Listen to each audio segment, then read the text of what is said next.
Good morning, YouTube family. I have 11% on my battery, but it's the winter garden, so it shouldn't take long. These are some little seedlings. I don't know what they are, but I know they are food, and they are in the celery family or cilantro family, something like that. I have planted out my blueberry bushes, and they seem to be doing quite well. The one thing I have noticed is that you see me, I didn't plant them very deeply, but they seem to be leafing out just fine. You saw my haul video by now, or maybe not, I don't know when it goes on. The tomatoes are doing well, and you see those are the garlic. Some of them I thought were too small, so I've been letting them size up for this year. And in the back there, that's Angelica. Normally it's not really enough moisture for Angelica, but this year it seems like it feels like it can make it at least through the winter time. And hey, for Angelica, that's all we need. There's my rosemary, sage. I don't know if I had that the last time you saw it. The oregano's doing very good. That's lamb's quarters. I lost that right there. I lost that one. And this is spearmint. This spearmint is coming back. I thought it was going, so I planted another one. The rue's doing good, and then this is the new spearmint, which is doing well. Over here in the onion bed, the critters ate all the onions, so I had to give up on that. But it looks like I planted some celery and they've eaten that down. But thankfully, celery's pretty tough, and there's more celery coming up. It's red celery. These tall grass-like things are garlic that are coming up. We've been having a lot of rain. This is at Melvin's garlic. It's doing pretty good. It's coming up from seeds, actually, little seedlings, so I'm excited about that. I'm just whizzing through here. This is my winter flower bed. These are doing pretty well. Those green things are mustard greens that are popping up, and my chrysanthemums haven't been giving me the best display this winter, and some of them have died off, but the begonias are hanging in there. I haven't really been doing much. I got to clean up the strawberry bed. It's too many old strawberries. I need to take out the old strawberries and let the young ones take over. The critters have been eating all of the collard greens, so I haven't been getting any of those. I set the basil in there, but you know, basil's a tough old tree, and it's loving its life in this large pot instead of just being in that little pot. The roots, trust me, on that basil are going way through, and shockingly, I'm still growing buckwheat. Buckwheat is kind of acting like a perennial. This buckwheat plant has been here forever. Some carrots are doing well in here. Oh, and a pea plant in there is bearing fruit, so I don't know what kind of pea it is, but it's in there. The peppers tried to bear fruit. And look over here, I need to trim that up. I want to keep it in that bell shape. The basils finally, you know, went home to glory, but it fed me for a very long time before it left. And the thyme is just, this thyme does better in the pot than it does in the ground. I kid you not. Over here, there's more garlic. And those are fresh greens that are growing up underneath. Sometimes I don't get very many fresh greens, but some things I do get. That lettuce is starting to head up, so I'm very happy about that. Oh shoot, I'm having a brain freeze here, but I'm just gonna read the tag. English lavender is doing well. I waited and replanted this when it was cooler, wetter weather. And some of my lettuce types have gone to seed, and I'm fine with that.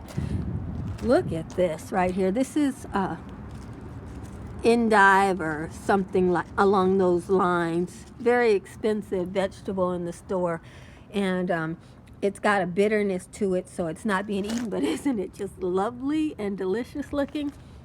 Looks like a few peas are growing fast enough to keep up with the critters, and I put my, those sticks that you see are not dead. Those are my berries. So I've got berries growing there. And I have got more peas planted here, trying to stay above the bell curve with the peas. You see these peas have been eaten down. I hope they're not dead. I hope they've got a strong enough root system to come back with abundance. Over here I had all kinds of peas, and they've been eaten down. But, you know, They just got to keep on rising until they have a strong enough root system to make it. And look at these beautiful purple potatoes. And this is, if you want to know if you have purple potatoes, you see the root on the purple potato is purple. So that's a sign that you have purple potatoes. And it's really weird. They're leaning towards the lemon tree. So I guess this time of the year they would like more sun than what they're getting in this corner. I never would have known that. The beets are doing fabulously. I will be harvesting them. I just left the African melons on here that, you know, I leave for the critters because they shared these with me. They didn't eat them all, so I was very happy about that. This is the way they do eat them when they eat them. They do not really like these, but I left some on here, you know, in case times get tough. You know, this is famine food for them. Lemon trees doing good. I don't know if the video's up where I trimmed it up to make it into this shape, and I have new potatoes popping up here. I swear, no matter where I plant these potatoes, they pop up where they think that it's best for them. Nice little grove of, oh, I see something's starting to eat beet leaves now. Times are getting tough. Maybe that's why that's all the beet leaves over here. I got a nice little gaggle of beet leaves there that I would like to eat. This is the same old tomato plant that was growing in the summer. It hasn't died, and I see no reason to snatch it out. Anything else? Oh, I got a few mustard greens coming up here. And this is my old eggplant. It's dying back, but if it makes it through February, March, it would be home free, and I would have the earliest eggplants of anybody in the neighborhood. Got a lot of carrots coming back in there. The carrot leaves are eaten by the little critters in the garden, so I have to keep planting carrots. Thankfully, though, they do leave the garlic for me.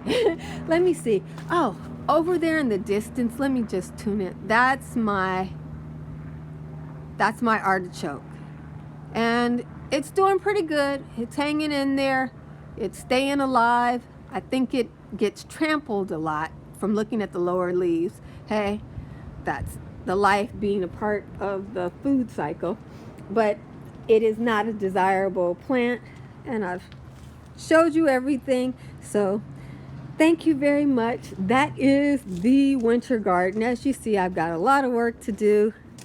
Oh, there's some more buckwheat growing in there, but I've got a lot of work to do, lots of projects to do. It's a very exciting time in the garden here. Please come back and see me heal up my potatoes. Potatoes take a very long time to grow in Southern California, so I'm going to heal them up and just wait. Talk to you later. Thanks for watching my garden grow or be enjoyed. I'm going to show you my last harvest of the African horn melon that I did. It's in the kitchen. I forgot to show you this flower. We've got a calla lily blooming in the middle of February.